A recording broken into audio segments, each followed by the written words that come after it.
Icebergs, a trend that's currently on YouTube where they debate about certain topics, say known facts about a certain topic or less known facts about that certain topic. Today's my topic is gonna be about 2000s to 2020 nostalgia for kids. So basically, figures, games, and TV shows. I've debated it up from known to less known. Let's get right into it. At the very top of the iceberg, I could put three certain themes. We got the Pokemon cards, the Lego minifigures, and Disney. Why did I put these? Is because I've seen these to be most popular growing up. Pokemon cards were very popular, a big craze, even before the 2000s. But I remember seeing so many different types, from the EXs to the GXs to the, well, nowadays the V cards or whatever they're called, which is a stupid name. But now we also have so many different cards, but they're trying to capitalize on the success of Pokemon cards. Lego minifigures. Lego, huge brand, has tie-ins with so many different movies to make sets out of it, and the minifigures were fantastic. The blind bags uh, were what I'm primarily talking about here because I remember going to a shop, buying a blind bag, seeing who I got. If it's not a good character and not a bad character, doesn't matter. I got a free Lego figure out of it. Who really cares? It's great. And lastly, Disney. I don't think it needs any introduction. It's bloody Disney. It was everywhere at all stages of time. The next four topics I'm going to try to speed by this is the Xbox 360, the Wii, and all the DS versions, Minecraft, and of course the PlayStations. Because I'm going to put all the PlayStations in this category is because, well, everyone's played all these in that generation, but for the Xbox 360, most people were always drawn towards that growing up for me. Even if I could put the Xbox One in here, I wouldn't really want to. And I feel like those two consoles, everyone loves them and always has the rivalry against them. Then we got the Wii and the DSs. The Wii being, well, the highest gross money or whatever, for the Nintendo, has got to have a place here. And the DS, I love the DS. And I don't think anyone needs an introduction to what Minecraft is. It's still popular to this day. The next three topics are Flash games, Yu-Gi-Oh cards, and games such as Club Penguins, Mushy Monsters, and Bin Weevils. The reason I separated those three games from the Flash games is important, and I'm going to go in depth why I put Yu-Gi-Oh cards here. Yu-Gi-Oh cards was, in my opinion, the biggest rival to Pokemon cards for card collecting. And I feel like if you weren't collecting Pokemon cards, you were collecting these or football cards if you were from where I was from or whatever. And then Flash games. I don't think anyone needs an introduction. This is where we were introduced to such great games. And that does include one of my favorite Flash game series that I did do a stream on last year, the Henry Stickmin games. And the Bin Weevils, Moshi Monsters, and Club Penguin need no introduction. The games were just a massive part of our childhood. Playing, creating your little character of whatever game it was, and just going around and having fun with your friends. I love it to this day. Next up, we have Cartoon Network and Nickelodeon. I put these down here because I feel like back then, growing up in nostalgia, more people were tending towards the figures and the games than nostalgia about TV shows. Nickelodeon introduced us to stuff like SpongeBob, of course, Fairly Odd Parents, Danny Phantom. Well, Cartoon Network introduced us to Adventure Time, Regular Show, Steven Universe. Both sides were equally as great in my opinion, and even though they're not the same over this wall, I still gotta put them in this slot.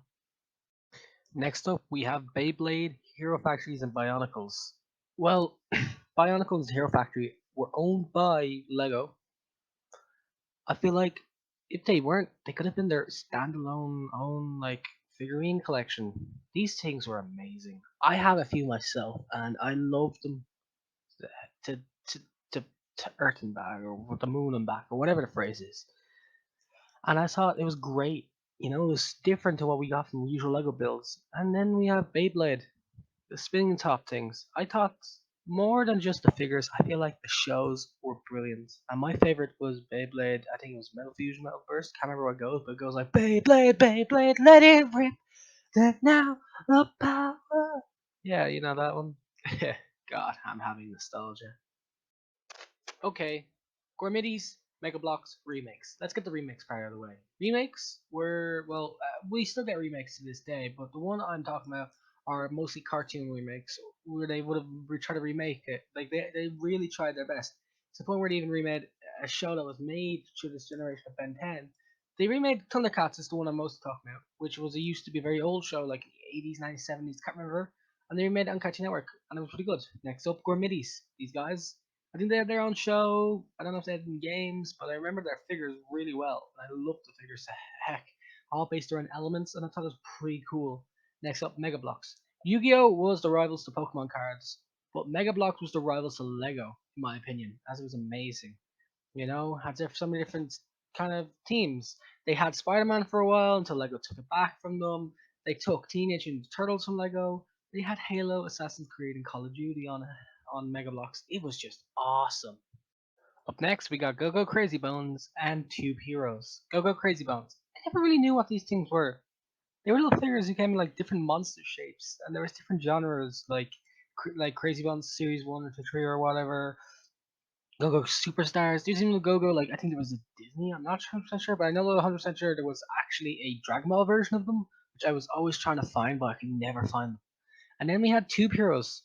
These Tube Heroes were figurines based off the Minecraft's YouTubers: Dante DM, Sunday, Captain Sparkles, uh, Exploding TNT, popular MMOs, KSI, Lachlan. It was so many of them, and I love it. It's kind of cool just getting a figurine of one of your favorite YouTubers from Minecraft growing up. At the very bottom of the iceberg, we have Robo Sapien. He's a little robot guy who's controlled like a controller, like the one that looks like a remote controller for a TV. It was a creative idea. So much of it, I think a lot of people were talking about it for a while, and then it started to die down to the point where I actually don't hear anyone ever speak about it. If they're talking about some nostalgia from my era, like this is amazing, but I don't hear anyone talk about it. Mention. I haven't even seen a single YouTube video. I never saw a YouTube video about Robo Sapien. I don't know. I'm gonna flash up an image about him right now, and then the video's gone now. I want to see if you remember him, and if you do, you're a legend. That is, well, my iceberg about nostalgia between the 2000s to 2020. And, you know, makes me feel old. 16 this year. And this is, well, my nostalgia from my personal experience. I want to know if you agree with this list. And if you do, leave a like and sub. I know I don't usually plug in, but I'm working so hard on my channel recently, and I feel like I might as well. Anyway, this is Mr. Banjuzi, and I'll see you all in the next video.